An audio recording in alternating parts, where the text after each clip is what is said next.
In today's video, we'll be exploring the 10 most common religious symbols and their meanings. Welcome back to FTD Facts. I'm Sarah Carvalho, and today I've got a pretty interesting video for you.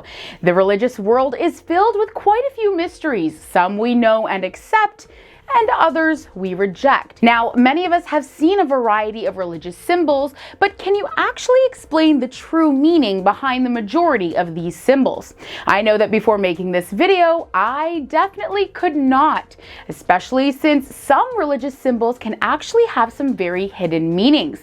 Of course, you are not in any way expected to know the meanings of all or any specific religious symbols, but for those of you who are interested in understanding the intricacies, here's a collection of 10 common religious symbols and their meanings. Starting off at number 10, we have the cross in Christianity.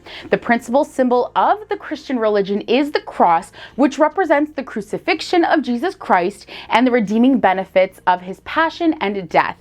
The cross is therefore a sign both of Christ himself and of the faith of Christians. For believers, making a sign of the cross may be an act of profession of faith, a prayer, a dedication, or a benediction. Moving on to the yin and yang symbol in Taoism. The yin-yang symbol holds its roots in Taoism and can be thought of as complementary rather than opposing forces that interact to form a dynamic system in which the whole is greater than the assembled parts.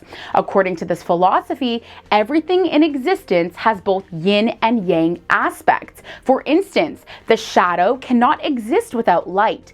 Good cannot exist without evil. The yin-yang shows a balance between two opposites, demonstrating that everything in the universe is connected and that nothing would make sense by itself. Let's talk a little bit about the Star of David in Judaism. Star of David, also known as the Magen David or Shield of David, has been a symbol associated with Judaism for centuries. This six-sided figure symbolizes that God rules over the universe and protects believers from all six directions: north, south, east, west, up, and down, with the middle, the hexagram, providing the spiritual dimension. The Star of David symbol helps remind believers that they are not alone in working to achieve their goals in this world. Just like God decided that King David would be successful in defeating armies much greater than his own, so too will God help believers accomplish their goals. Up at number 7, we have the Wheel of Dharma in Buddhism. The Dharma wheel symbolizes the teachings of Buddha, who prompted followers to think of it as the wheel of transformation. Displayed on the flag of India, the 8 spokes on the wheel represent the 8 teachings set out by Buddha. The motion of the wheel represents rapid spiritual change as well as rebirth, an important lesson of Buddhism. The middle of the wheel is the hub, which represents stability and moral discipline, and the rim represents training in concentration, which holds everything together. Altogether, the 3 aspects of the Dharma wheel symbolize concentration, ethics, and wisdom, which are all essential in the teachings of Buddha. Moving on to Christianity again with the ICHTHYS. The fish first became associated with Christianity around the 2nd century AD, when it became a secret symbol used by Christians to meet safely and worship. In fact, Christians felt that as Jesus was a fisher of men, the symbol was most fitting to identify with fellow Christians. Christians would draw out half of the fish into the sand and wait for the other person that they were with to respond. If nothing happened, it meant that the other person was not Christian and didn't know what was going on. But if the other person completed the image of the fish in the sand, then it was clear that they were also Christian and that the two people could communicate safely.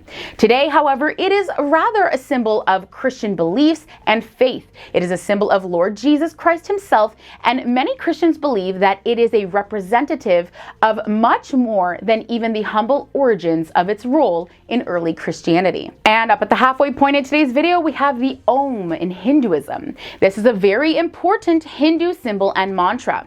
Hindu mantra for every Hindu faithful. The word Om comes from Sanskrit, and it actually means the sound from which the earth was created.